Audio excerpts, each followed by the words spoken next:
Sa naging post ni I Want You SB19, always looking good in black and yellow snacks, cute na mga biglang lapags ni Ninang McDonald's, more to come po with our favorite SB19.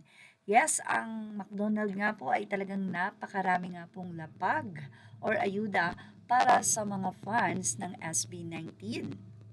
Update naman, ibinahagi ng 18 ang ilan nga po sa mga GC na ito na ang mga GC daw po na ito ay ina-add ang real account nila Josh at Justine. Nanawagan siya sa mga fans na baka po may mag-add dahil inalis po daw siya ng nasabing mga GC na iyon dahil pinagsasabihan niya na huwag i-add ang SB19 sa mga GC ng fans. So, sabi ng 18X SB19 officials, ginagamit nila yung account na yan sa work nakakahiya. Ipopost ko po kayo sa head admin. Sorry po, bawal kasi talaga yan.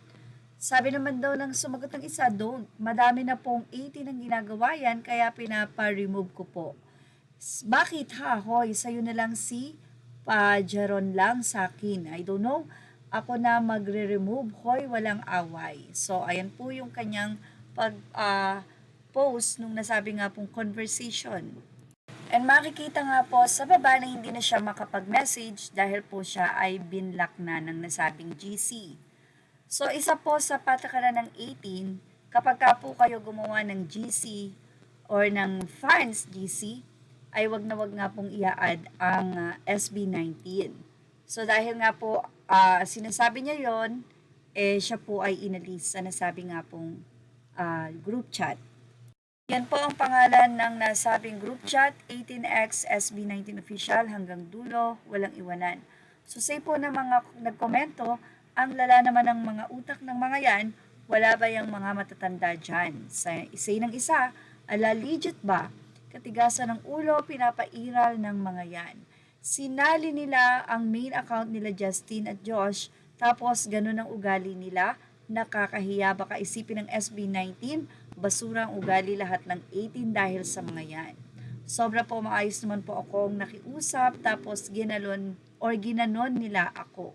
Ng isa, pag ganyan matik mga bata pa yung mga nasa GC. Say ng isa pa, ang toxic ng GC nila, sino ang admin dyan? At eto na po ang sabi ng isa pang fan. Hi po, kwento ko lang. Bali po yung first account ko po is may sinalihan po ako na GC and andun rin po ang SB19. So nagulat po ako, I don't know po bakit nandun po yung SB19 sa GC. So tinanong ko po sa admin bakit andun po yung SB19. So sabi po ng admin, kilala raw siya ng SB19 at sabi ko po, pwede po ba yun? So di ko na po na-open yung luma ko pong account. Kwento ko lang po kasi na-experience ko na po yung ganyan and yung GC na marami rin pong 18 tapos po yung admin is kilala ng SB19. Pero bawal naman po talaga yun. Samantala, ibinahagi naman ng isang 18 ang pagiging proud 18 niya sa Singapore dahil ito po ay isang rehearsal ng mga Singaporean kids kung saan ay gento po ang kanila nga pong nire-rehearse. Hindi po natin pinatugtog dito dahil alam niyo naman po, syempre medyo may bawal po yun. Kaya naman po sa mga nais pong makita ito, ay hanapin niyo lang po ito sa Facebook ng mga SB19 fans.